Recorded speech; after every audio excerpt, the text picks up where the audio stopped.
Et bon, excuse-moi, mais je vais retourner un peu dans le passé, quand j'étais encore plus jeune que maintenant. Il y a 25 ans, je participais à une campagne qui s'appelait Objectif 479 917. Et je connais ce chiffre par cœur parce que ce chiffre a été répété pendant des années. C'était cette campagne-ci avec ce petit emblème-ci. C'est une campagne qui demandait... non, d'abord, d'où vient ce chiffre, 479 917 ? Eh ben, c'était le chiffre des voix obtenues par l'extrême droite, Vlaams-Blok et autres, lors des élections législatives en 1991. C'était exactement ce chiffre-là.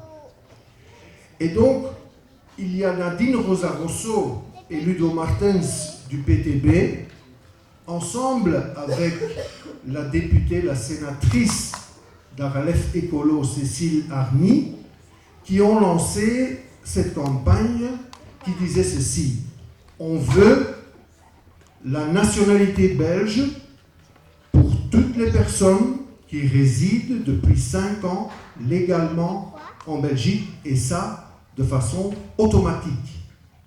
Donc 5 ans de résidence légale en Belgique, automatiquement octroi de la nationalité.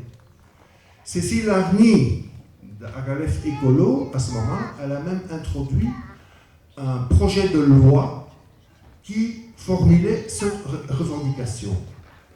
Cette revendication, mes amis, il y a 25 ans, elle a obtenu 1 million de signatures dans ce pays, dans ce petit pays. 1 million. Chose inimaginable aujourd'hui.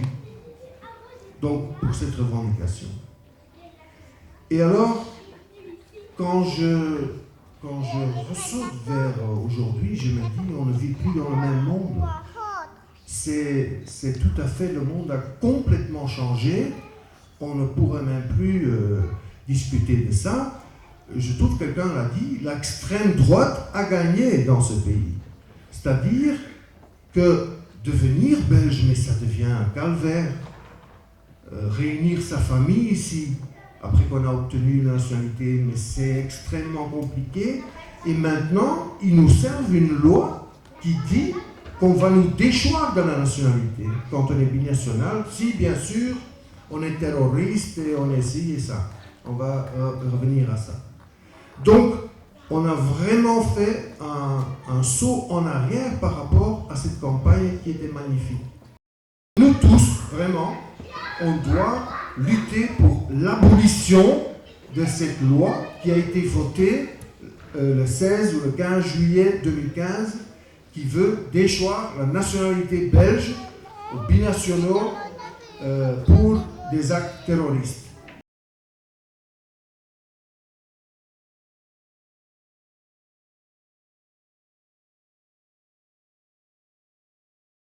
Premièrement, et je reviens ici à ce que Hannah Arendt, qui était d'origine juive et qui a beaucoup écrit sur ce qui s'est passé avec les Juifs pendant la Deuxième Guerre mondiale, Holocauste et autres, ce qu'elle a dit dans son livre qui s'intitule « Les origines du totalitarisme », elle dit ceci. Elle dit oui, il y a bien sûr, et vous connaissez ça, hein, il y a des lois internationales qui disent que tout le monde est égal, qu'on a tous des droits humains, etc. Mais elle dit ceci: toutes ces belles déclarations ne deviennent réalité dans la situation actuelle que si vous avez une nationalité. La nationalité, ça veut dire le droit d'avoir des droits. Le droit d'avoir des droits. Et donc, et je reviens un peu à cette revendication d'objectif, c'est-à-dire que ce qu'on veut, que cette nationalité soit un certificat, un papier administratif qui dit, voilà, vous vivez ici, vous avez vos enfants ici, qui vont à l'école, vous allez faire vos courses, vous habitez, vous payez vos taxes, vous faites votre service militaire comme Mali, etc. Vous votez ici, eh bien, alors vous recevez ce papier.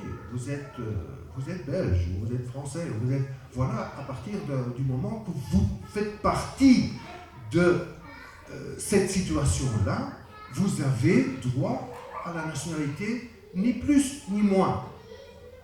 Ce qu'on fait aujourd'hui, c'est de lier ce papier administratif finalement, qui nous donne des droits.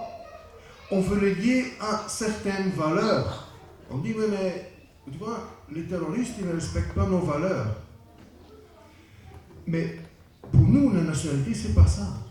Pour nous, la nationalité, c'est ce papier administratif et qui veut dire qu'on respecte les lois. On respecte les lois du pays dans lequel on vit. C'est tout. On ne parle pas de valeurs. Parce que si on commence de parler sur valeurs, je vous pose la question, est-ce que quelqu'un, ou le groupe du Vlaams Blok, dont on a parlé là, qui a monté là, il y a 25 ans, qui brûle le drapeau belge, qui crie « Crève la Belgique », est-ce que c'est respecter les valeurs belges?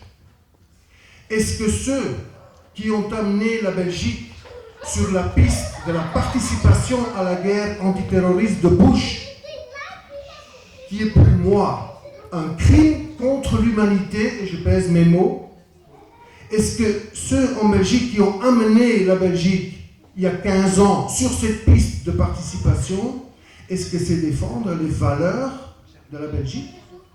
Donc, je veux dire, on va mettre les valeurs à côté et on va parler de respect des lois. On va parler d'un papier administratif formel. Donc ça, c'est une première raison pour laquelle il faut rejeter l'utilisation de la nationalité comme politique de punition. Ça n'a rien à voir. Donc, c'est un premier point.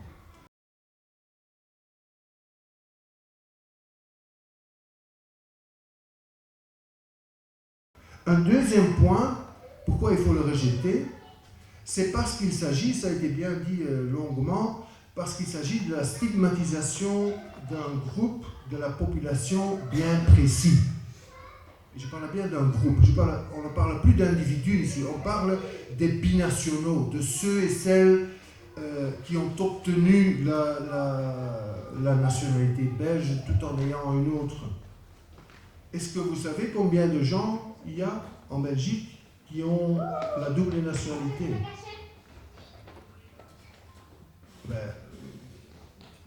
Zakia va me corriger si je me trompe, mais la commission de la justice en Belgique, elle a encore refusé de faire ce calcul, de faire cet enregistrement de combien de binationaux y a-t-il en Belgique.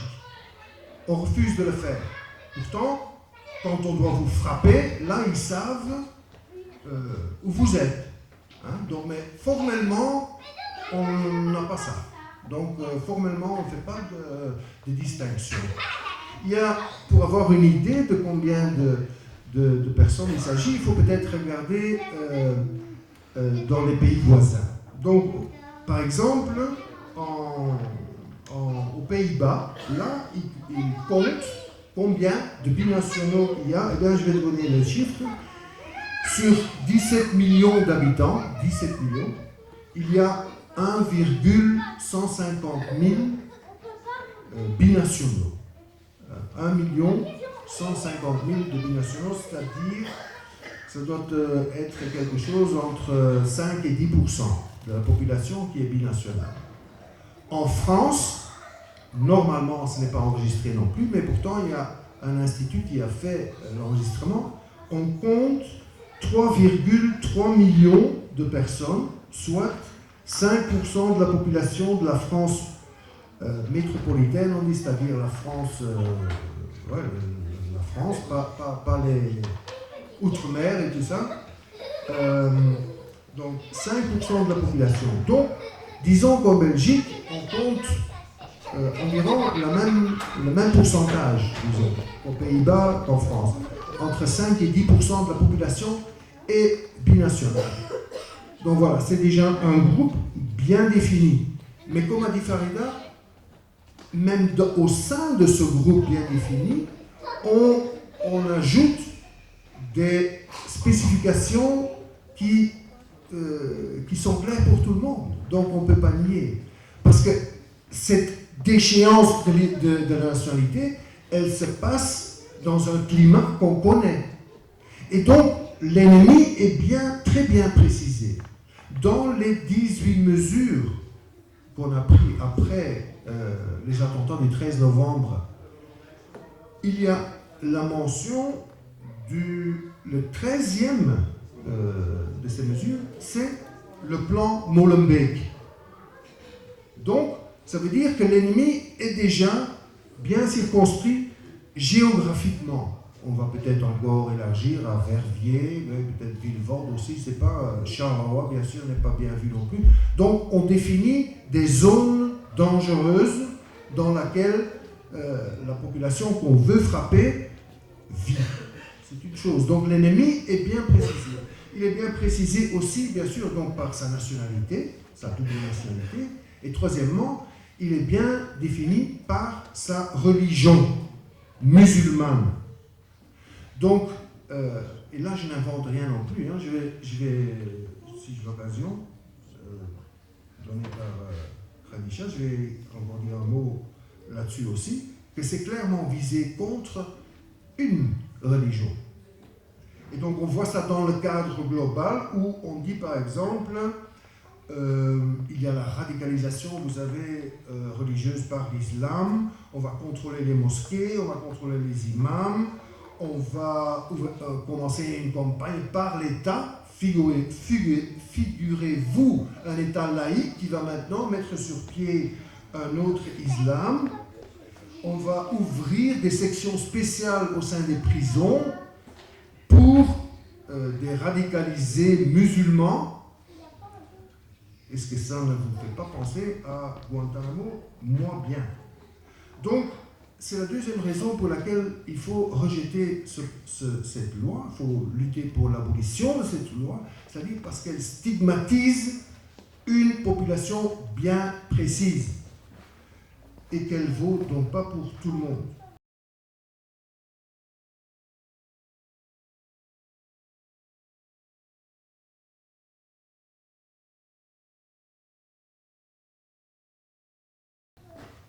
Troisièmement, il faut le rejeter parce que c'est un bond en arrière dans l'histoire. Donc, je veux juste dire ceci à ce sujet-là. Il y a l'avocate qui est très bien connue en Angleterre, qui s'appelle Gareth Pierce. Ceux qui ont vu le film Au nom du Père, In the Name of the Father, là tu vois une avocate qui joue là-dedans. Donc elle a dit qu'il s'agit d'une pratique moyenâgeuse, c'est-à-dire qui est, elle dit, aussi cruelle et aussi arbitraire que comme ça existait au Moyen-Âge. Ça, c'est une avocate. Donc, déchoir quelqu'un de la nationalité nous ramène au Moyen-Âge, elle dit. Donc, comme je vous dis, ce n'est pas n'importe qui. Il faut peut-être une fois réfléchir à ça.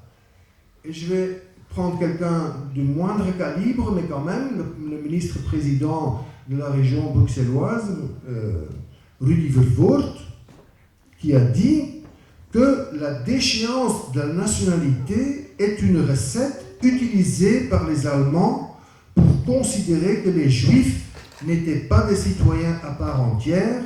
Le régime de Vichy a fait la même chose. Les lois d'exception de Vichy, c'était aussi la déchéance de nationalité des Juifs français à qui on retirait tous leurs biens. La déchéance de nationalité, ça a une histoire. Donc, ce ministre-président socialiste de la région bruxelloise dit que c'est une mesure digne du régime nazi. Bien sûr, le soir même où il l'a dit, il a déjà retiré ce qu'il a dit parce qu'il y avait une tollée contre lui, indignation, parce que c'était inacceptable de commencer à des comparaisons pareilles. Et pourtant, il a raison. Il a raison parce que c'était une pratique courante dans les années 30, qui a commencé par les lois de Nuremberg en 1935 et qui a été repris par tous les régimes fascistes qui ont suivi ça. Et donc, je peux vous donner plein de détails là-dessus, c'est assez intéressant et fascinant parce qu'ils ont tous suivi l'Italie, la Bulgarie, la Roumanie, la Hongrie, l'Espagne fasciste de Franco, bien sûr, le régime Vichy, on a dit. C'était une période où les régimes fascistes ont utilisé la déchéance de la nationalité pour les juifs et pour les opposants, les exilés espagnols par exemple. Donc c'était ça, c'était la pratique. Une pratique qui a été abandonnée après la Deuxième Guerre mondiale, et ça pendant 50 ans, il n'y a pas eu de déchéance de nationalité sur le continent européen. Il n'y en a pas eu. Ça a repris avec la guerre contre le terrorisme.